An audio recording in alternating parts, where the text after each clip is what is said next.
Here with me right now is GB News' very own documentary filmmaker with an exclusive for us. Charlie Peters, take it away. What's going on? Well, it's an extraordinary story. I mean, I promised on your show a month ago that I'd be coming after people in Rotherham Borough Council who'd served during the period of this atrocity. And, well, we've got the first scalp with Dominic Belk, who's had to stand down as Labour's parliamentary candidate for Rother Valley. And now we have another in our sights here in Maruf Hussain. So Mr Hussain was in the council from the early noughties. Indeed, he was the cabinet member for community cohesion from 2005.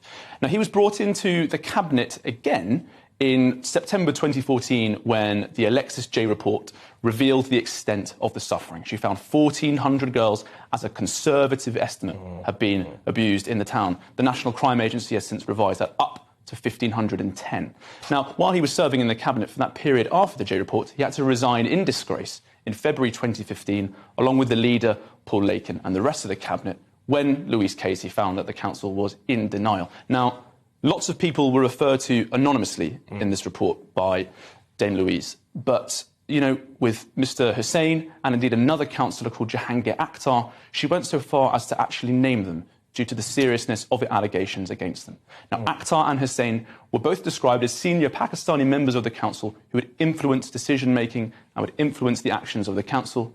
It was found in the report to have been stifling discussion into the rapists. So some would call that a cover-up? Well, I mean, those are words that I would certainly use. In fact, he pushed back against a police officer who wanted to investigate the link between the grooming gangs and taxi drivers. Mr Akhtar, his friend and colleague Jahangir, he was a taxi driver before he became a Labour councillor. So there was clearly an issue where people who wanted to look into this scandal were told not to. Right, and what happened then was this stuff was all freely out there in the public domain, and one would assume, Charlie, that if you and I had done something along those lines, we'd be, well, maybe, I don't know, in prison, but I dare say not working again. Yeah. What's this particular chap doing now? Well, extraordinarily, he cried racism first and foremost. So he accused a fellow Labour councillor, unnamed at this moment, of being racist when he tried to raise the issue of the ethnicity of the perpetrators in the town. Just by saying they happened to be just British Pakistani men. Precisely, just by raising a pattern which was observed by many people in the town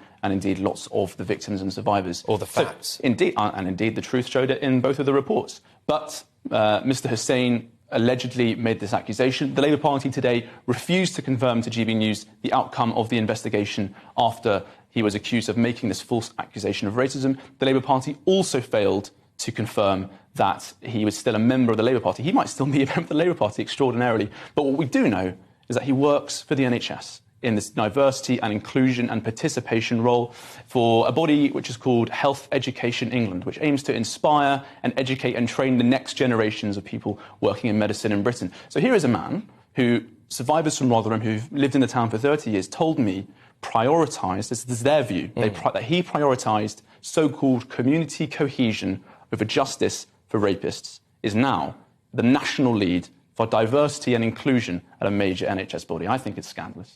Well, it certainly sounds like a scandal, Charlie, and I'm just going to add a little bit more fuel to this particular fire, because in that role, one would imagine that it's the taxpayer paying his wages. Yes, well, it is. It's a public body. It's a non-departmental public body, which is a form of essentially a quango within the government, whereby you get lots of public sector cash and you're aligned with a department, but you're not really within it. It's all very strange and murky. And we've contacted them for comment, that is Health Education England today. They did not get back to me in time to be involved in this coverage tonight. No, we have contacted all the relevant parties. We have gone for a response from all the relevant parties with a varying degree of success, it must be said. And Charlie, as well, I just want to ask you, how on earth do you think it can be that we live in a society where if you are at least accused of covering up or stifling an investigation into an industrial-level child rape and grooming gang, that you can somehow find your way working in the NHS? Are there no checks here? Well, fundamentally, nobody else is looking into this. What's been extraordinary for lots of my investigation for GB News over the last year is that I'm uncovering stories that have been lying in plain sight for years, in some cases for decades. Mr Hussain has been in the NHS since October 2020. He was promoted a few months ago. So it's escaped criticism because people have moved on. People don't seem to care very much about what's fascinating is that presumably, and there's no way of confirming this, but presumably on his CV you would have, what was it, community cohesion? Yes, a cabinet member. Yeah. Community cohesion. And that, if that job was done well, you could see why he might be a good candidate for the NHS diversity and inclusion thing. But someone would have only just had to have checked online to see how well or otherwise he did that job. Well, I mean, he was on the front page of the Times on the 6th of February 2015. Finally, the truth after the lies, said the headline, his face bang on the front of the page. So clearly, due diligence has not been applied here, I presume. And the broader cases, I think, do you know what? I think EDI is often a huge racket where people promote each other, they promote their friends, and people get away with extraordinary backgrounds in this area if they say the right things. And just finally on this, Charlie, we can't forget about the victims in all of this, even if society has, it would appear, even if the vast majority of the media has, even if our politicians have. And victims who've already potentially, not in Rotherham but in Rochdale, potentially had to bump into their perpetrators at the shops. Strong rumblings that a particular chap who was involved in the grooming gang scandal as well worked as a delivery driver, so you might have got a knock on the door one day, here's your pizza, and the guy who groomed you and raped you, etc. Yet again, this is a case, is it not, of victims being forgotten? Absolutely, and the extraordinary thing, again, I mean, there are so many extraordinary things, I keep saying it because it really is the case, but many of the victims I've been speaking to around the country, not just Rotherham, Rochdale and Telford, but beyond, all the way up to Glasgow, all the way down to Bristol, many of them still live in fear.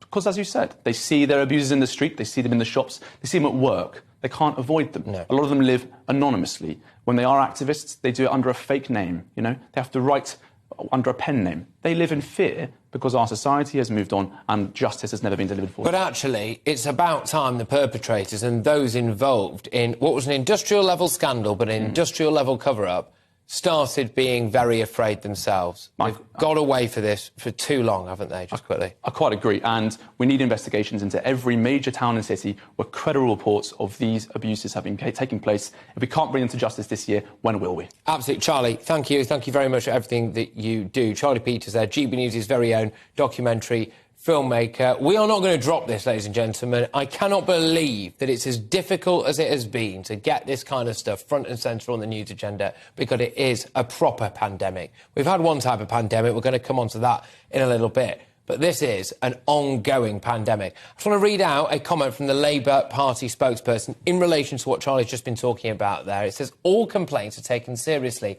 and assessed in accordance with our rules and procedures. On background, we do not comment on any individual cases or individuals on the record because our disciplinary procedures are independent and confidential. Make of that what you will, ladies and gentlemen.